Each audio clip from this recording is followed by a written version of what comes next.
Alors, ça apporte des modifications vraiment énormes parce que, en réalité, il y a une arrivée massive de population qui se fait dans ces zones.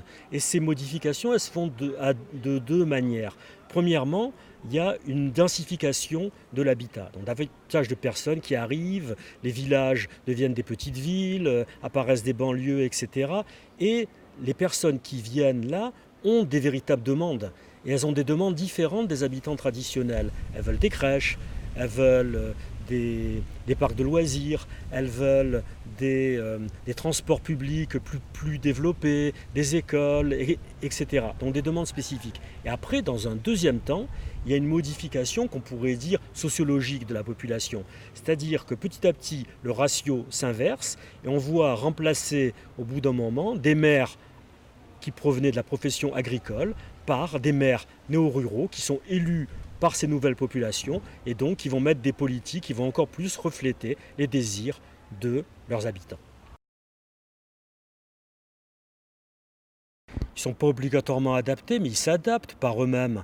C'est-à-dire que sous la pression de ces nouveaux ruraux, il y a une transformation de ces espaces. Et en plus, c'est très bien accepté par les pouvoirs publics, aussi bien au niveau local que national, parce qu'on admet très bien l'idée qu'il y a une extension des zones urbaines, que finalement apparaissent des nouvelles zones urbaines qui ne sont pas vraiment la ville, mais une espèce de mixité, c'est pour ça qu'on les appelle périurbains, et que finalement ces endroits vont accueillir des nouvelles populations urbaines ou rurbaines, comme on les appelle souvent. Bon, finalement, elles vont apparaître, ces nouvelles infrastructures, et elles vont être soutenues par les pouvoirs publics. Alors, c'est des conséquences énormes. Ce qu'il faut bien comprendre, c'est que ce n'est pas le point important n'est pas que ce soit des urbains ou pas, mais c'est qu'il y a une densification de la population. Il y a de plus en plus de monde. Et à partir du moment où il y a densification et de plus en plus de monde, on va retirer des zones de nature, c'est-à-dire des espaces ouverts, des mares, des zones humides, des haies, des forêts, etc. On va les remplacer par d'autres types d'infrastructures qui vont imperméabiliser les sols et qui vont construire des routes ou des maisons ou des immeubles. Évidemment, ça va avoir un impact énorme en termes de durabilité, un impact énorme en termes environnementaux, et donc il va falloir à ce moment-là s'inquiéter de politiques de développement durable qui vont rendre ces éléments compatibles et possibles, alors qu'auparavant, finalement, on n'a pas besoin de se poser ce type de questions.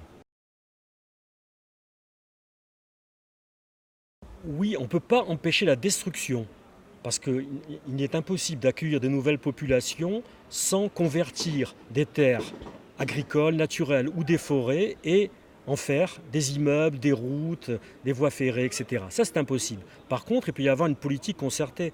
Et on peut aménager le territoire, c'est-à-dire qu'il y a une grosse différence entre le fait de se dire, finalement, dans cette zone, on va tout couvrir de pavillons ou d'immeubles, ou de se dire, on va avoir une mixité, on va avoir des pavillons, on va avoir des jardins, on va avoir des jardins partagés, des zones agricoles, peut-être de l'agriculture urbaine, et également des zones de loisirs ou des zones de nature. Vous voyez, l'important, c'est de penser les choses d'emblée et d'avoir une véritable politique avant même que les personnes n'arrivent.